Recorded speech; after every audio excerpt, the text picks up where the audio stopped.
El Real Monasterio de Santa María de Santa Fe.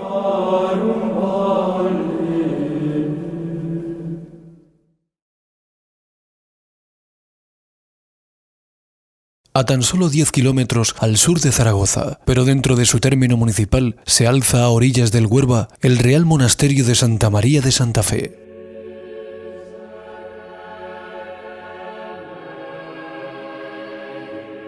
Senderos, lindes, bancales, azudes, mojones, acequias, topónimos, parideras, ermitas, iglesias, pozos o molinos son hoy testimonio de la secular ocupación y el señorío que los monjes bernardos ejercieron sobre las tierras del Bajo Huerva.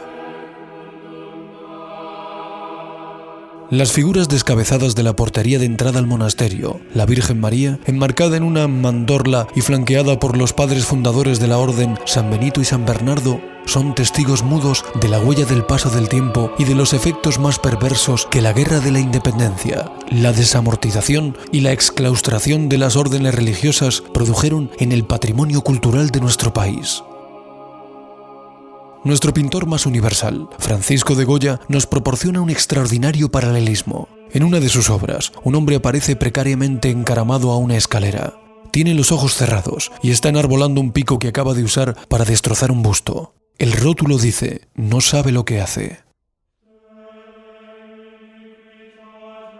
Alrededor de Santa Fe se hallan los límites de dos municipios, Cuarte y Cadrete, cuyo crecimiento exponencial en los últimos años ha contribuido a suscitar un mayor interés por este monasterio entre la población local.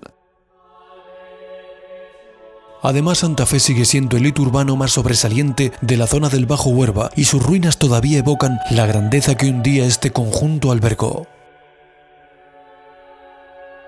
Cuando el visitante traspasa el umbral de la portería de entrada, llega a una plaza donde puede contemplar toda una serie de edificaciones de menor entidad en contraste con la monumentalidad de la iglesia y de la portería.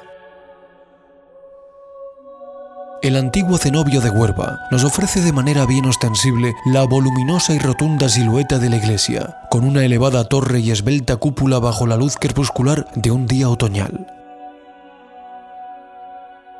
Vamos a imbuirnos en el devenir histórico y la arquitectura de este conjunto monástico que ha desempeñado un papel fundamental en el pasado aragonés. Santa Fe pertenece a la orden cisterciense que cuenta con otros 3 grandes monasterios en Aragón: Veruela, Rueda y Piedra.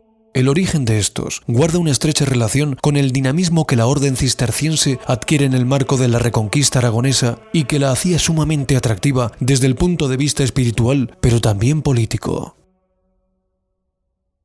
La fundación del monasterio de Santa María de Santa Fe es más tardía y hay que situarla en el traslado que, hacia mediados del siglo XIV, la comunidad de Santa María de Fonclara, monasterio situado en Albalate de Cinca, Huesca, realizó a un nuevo y más adecuado emplazamiento, en la ribera del Huerva, a unos 10 kilómetros al sur de Zaragoza. Dicho emplazamiento no hay que identificarlo con el lugar en que hoy se encuentra el monasterio, sino que se ubica en el barranco de las Almunias, donde se encuentran restos constructivos que quizá puedan adscribirse a este periodo. El traslado de la comunidad de Fonclara pudo efectuarse gracias al patrocinio del gobernador de Aragón, Miguel Pérez Zapata, quien consiguió del monarca Pedro IV el Ceremonioso la exención de diversos impuestos y cargas reales a favor del nuevo cenobio y quien adquirió el compromiso con el abad de Fonclara, Arnaldo, para que la comunidad se instalase en las tierras de su señorío, entre las poblaciones de Cuarte y Cadrete. Este compromiso se data en 1344 y concuerda con lo que podemos observar en la clave del arco de la portería de entrada al monasterio, un escudo con las iniciales SF, Santa Fe, y las barras de Aragón bajo la corona real. En la parte inferior, una inscripción en latín señala el año en el que se fundó el monasterio de Fontclara, 1238, y el año del traslado a Cuarte, 1344. En el siglo XV irá consolidándose el señorío de Santa Fe sobre las poblaciones de Cuarte y Cadrete y algunas otras posesiones dispersas por Aragón.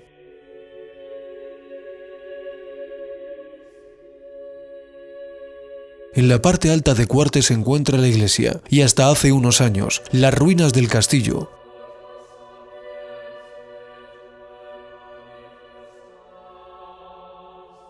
En Cadrete, su castillo ha tenido mejor fortuna. Tras la expulsión de los moriscos en 1610, Cadrete quedó despoblado y el abad de Santa Fe, dueño y señor del lugar, se vio obligado a ofrecer una serie de ventajas a los repobladores cristianos. La cárcel pública, que hasta entonces había estado fuera de la población en el castillo, se trasladó al casco urbano y su antigua ubicación quedó abandonada. En 2004, el Ayuntamiento de Cadrete solicitó la subvención del 1% cultural que otorgaba el Ministerio de Fomento, subvención que fue concedida en 2010. En mayo de 2011 comenzó el anhelado proceso de restauración y hoy en día el castillo de Cadrete es visitable para cuantos quieran acercarse a esta atalaya del Valle del Huerva. También en Cadrete las iniciales SF, grabadas en el escudo que aparece sobre la puerta de entrada a la iglesia, no ofrecen ninguna duda acerca de su pasado bajo el dominio de los abades del cenobio del Huerva. Los enfrentamientos con la Casa de Ganaderos de Zaragoza, debido a problemas relativos al aprovechamiento de aguas y pastos, fueron muy frecuentes. Los recursos hidráulicos del río Huerva también fueron férreamente controlados por los monjes cistercienses. Por otro lado, Santa Fe fue objeto de una particular atención por parte de la monarquía aragonesa. No en vano, era un monasterio de patrocinio real donde se recaudaba uno de los impuestos más importantes de Aragón, las generalidades, y sus abades eran diputados en las Cortes por el brazo eclesiástico. Por ello fueron frecuentes las visitas reales, desde Alfonso V, Fernando el Católico, Felipe II o Carlos II, el último monarca de la Casa de Austria. El monasterio de Santa Fe también albergó entre sus muros a una serie de monjes que destacaron por su altura intelectual. Algunos jugarían un importante papel tanto dentro de su orden como fuera de ella. Entre ellos destacan Gauberto Fabricio de Bagat, quien escribió la Corónica de Aragón, publicada en 1499 y por eso considerado el precursor de los cronistas de Aragón. A finales del siglo XVI destaca Bartolomé Ponce de León, de quien conservamos el testimonio más valioso para saber cómo pudo ser el monasterio anterior a la reforma del siglo XVIII. Un libro titulado Puerta Real de la Inexcusable Muerte. Se trata de una obra dirigida al rey Felipe II y publicada en Zaragoza en 1577. En el diálogo primero describe el monasterio de Santa Fe e incluye un catálogo de abades. Narra cómo el monasterio se adaptaba perfectamente a la explotación de los recursos de su señorío de Cadrete y Cuarte, a la atención de enfermos y pobres y al hospedaje de alto nivel. Contaba su comunidad con 80 religiosos, entre padres, frailes, conversos, donados y familiares.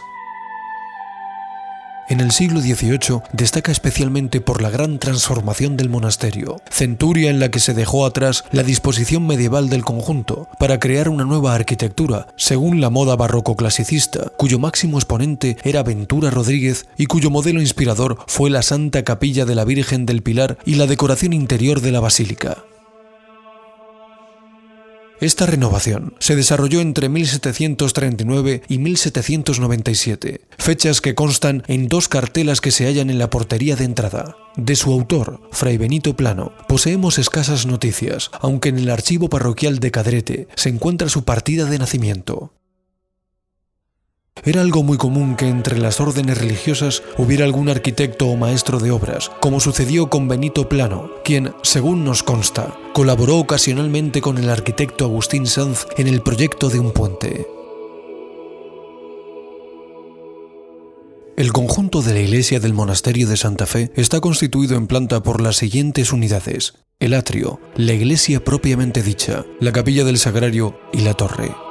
Interiormente mide 52,4 por 26,6 metros. Fue levantada según Madoz en 1774 y terminada en 1778. Su propiedad, al igual que el resto de edificios del monasterio, es privada y acceder al interior no resulta nada sencillo al visitante, a pesar de que la Ley de Patrimonio Cultural aragonés obliga a los propietarios a facilitar la visita pública al menos 4 días al mes. Un muro divide interiormente la iglesia en 2 partes. El crucero, presbiterio y la capilla del sagrario pertenecen a un propietario, el cuerpo de naves, la torre y el atrio de entrada a otro. El atrio de la iglesia es aproximadamente de planta cuadrangular y reducidas dimensiones. Su acceso es casi impracticable y poderlo visitar algo muy dificultoso. Originariamente se comunicaba con el templo por medio de un gran vano ubicado en su muro sur, o icegado, que se situaba en el centro de la panda en un pequeño claustro que daba acceso a la iglesia y que da la impresión de haber sido utilizado como pesebre para guardar ganado. En cuanto a la iglesia propiamente dicha, al exterior destaca su inmensa y robusta fábrica de escala monumental, construida en aparejo toledano, mampostería de yeso con encintados de ladrillo y con ladrillo atizonado. Es de planta de cruz latina con 3 naves de 4 tramos, más alta la nave central con sólidos contrafuertes y crucero alineado, y presbiterio de 2 tramos con cabecera recta. La iglesia constaba de un coro, cuyos restos todavía pueden observarse entre los tabiques que separan el primer y segundo tramo de la nave central y las naves laterales. Muy sobria la solución de la fachada de los pies, flanqueada solo por una torre en el lado derecho con hastial en frontón triangular, al igual que los brazos del cuerpo y el ábside recto. La cúpula es de 8 paños, sobre tambor octogonal, el cual descansa sobre un cuerpo cuadrado ornamentado por 4 grandes estatuas de santos en sus esquinas exteriores. Está rematada con linterna, con vanos adintelados y rematados en frontón, flanqueados por columnas. Al interior destaca la decoración de yeserías con rocalla en los grandes óculos que iluminan los tramos de la nave central. Cada tramo de la nave central y de los brazos del crucero se cubrían con bóvedas elípticas rebajadas sobre pechinas, entre arcos fajones acasetonados, mientras que las naves laterales se cubren con casquetes esféricos rebajados también sobre pechinas. Las cubiertas de la nave central están completamente caídas, a excepción del primer tramo. La capilla del sagrario, también denominada capilla de San Lorenzo, se ubica inmediatamente detrás del presbiterio de la iglesia. La torre es de 3 cuerpos, de ladrillo, sobre basamento de mampostería. El primer cuerpo de planta cuadrada y el segundo de planta octogonal, con columnas adosadas en las aristas. En ambos cuerpos, con vanos adintelados y rematados en frontón triangular. El tercer cuerpo, también octogonal, con flameros al plomo de las columnas y vanos en arco de medio punto. Termina en un chapitel, donde las cigüeñas tienen su morada permanente. La muralla del monasterio subsiste completa, aunque con algunos tramos rehechos, dibujando en planta una figura asimilable a un enorme rectángulo de unos 270 por 160 metros, cuyos lados mayores están orientados de norte a sur y encierran unas 6 hectáreas. No obstante, el cuadrilátero no es perfecto, pues aparece achaflanado en su lado noroeste. De poco más de 3 metros de altura, esta muralla presenta, al igual que la iglesia, un aparejo toledano, es decir, mampostería de yeso con encintados de ladrillo, rematándose por una cornisa en forma de nacela. Conserva numerosos cubos semicilíndricos que no rebasan la altura general y particularmente bien conservadas y completas están la de los frentes oeste y sur, ambos lindantes con el estrecho camino de ronda, en tanto que faltan evidentemente algunos cubos de los frentes norte y sur e incluso algunos tramos aparecen enteramente rehechos con un aparejo diferente. Precisamente, en 1971 está documentada la destrucción de un lienzo de muralla del lado este, y es en este momento cuando con toda probabilidad se destruyó también otra de las estancias más importantes del monasterio, el palacio o casa del abad, muy próxima al lienzo de muralla mencionado. El Palacio Abacial era un gran edificio cuadrangular, fotografiado por Cristóbal Guitart en 1959. Este autor volvió al monasterio en 1995 y constató que el palacio había desaparecido, siendo ese terreno destinado a usos agrícolas. La descripción que nos dejó, en espera de encontrar esas fotografías, es el único testimonio para hacernos una idea de cómo pudo ser. Dice así: era de ladrillo, de animado exterior, bajo alero en nacela, muy usado en el siglo XVIII aragonés, y se componía de 3 plantas. La fachada principal miraba al norte con 2 puertas en arco escarzano muy rebajado, balcones bajo dinteles en bolsón en la planta noble y galería de arcos semicirculares en la parte superior, enfatizándose en el paño central de ambas una especie de tribuna mirador de 3 arcos, mayor el central y de forma rebajada. El siglo XIX es desastroso para Santa Fe. El diario de Casamayor señala que el 16 de junio de 1808, tras la derrota del ejército francés en el primer sitio de Zaragoza, este marchó hacia el monasterio de Santa Fe, donde cometieron cuantos robos, sacrilegios y desórdenes cabe en un ejército abandonado a toda especie de maldades, matando al abad, 3 monjes y 4 criados, robando los ornamentos sagrados, matando al ganado, inutilizando los cultivos y quemando el convento. Santa Fe es convertido en fortín de las tropas invasoras. Los monjes se dispersan y buscan refugio en sus respectivas familias. Algunos huyen al pueblo de Villar de los Navarros. Fue entonces cuando Santa Fe sufrió su primera expropiación de bienes, 1809, que pasaron a administrarse por y para la Real Hacienda francesa. En 1814, acabada la guerra, los monjes volvieron a Santa Fe y allí intentaron recomponer la situación. Poco tiempo tuvieron, puesto que en 1820 se produjo la exclaustración de las órdenes religiosas y la venta en subasta pública de sus bienes. Tras el trienio liberal, los bienes volvieron a sus antiguos propietarios en 1823 y el monasterio de Santa Fe todavía revivió hasta la desamortización de Mendizábal en 1835. Un año más tarde, el 19 de marzo de 1836, por decreto se declararon en venta todos los bienes que habían pertenecido a las congregaciones religiosas suprimidas. La mayoría de las ventas del monasterio de Santa Fe se realizaron entre 1838 y 1848, aunque la mayoría de las construcciones fueron demolidas. Otras sirvieron de vivienda, de cuartel de la Guardia Civil o simplemente de almacén. La propiedad del monasterio, en manos privadas desde la desamortización, ha sido una de las causas de su progresivo deterioro. Esta situación se ha prolongado en el tiempo hasta el día de hoy. El 20 de abril de 1979, la iglesia del monasterio y la portería son declaradas Monumento Histórico Nacional. Fernando Chueca Goitia, en el informe previo, definía la iglesia como uno de los monumentos más soberbios en España del barroco clasicista de finales del siglo XVIII. En esas fechas, el arquitecto zaragozano Ángel Pero Padre ejecuta una actuación urgente para apuntalar la cúpula de la iglesia, que presenta un desplome amenazador, apeando tanto la cúpula como su tambor mediante una estructura de hormigón armado. También cubrió la bóveda del primer tramo de la nave central con hormigón armado. Sin embargo, la falta de presupuesto interrumpió la intervención en el monasterio del Huerva. La iglesia de Santa Fe, carente de cubiertas y de gran parte de las bóvedas y muros de cierre de las naves, se nos presenta desnuda, desprotegida, marcada por grietas y fisuras.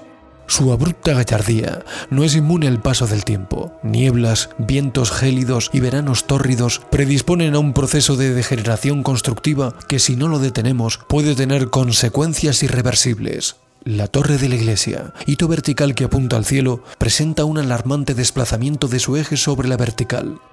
Esperemos que el monasterio de Santa Fe, hoy en ruinas, tan cargado de significación para la historia de Aragón, que junto con la Cartuja de Aula Dei y la Cartuja de la Concepción forman los 3 grandes monasterios de la periferia de Zaragoza, sea puesto en valor y que en un futuro no muy lejano pueda llegar a restaurarse para volver a ejercer la función para la que fue construido.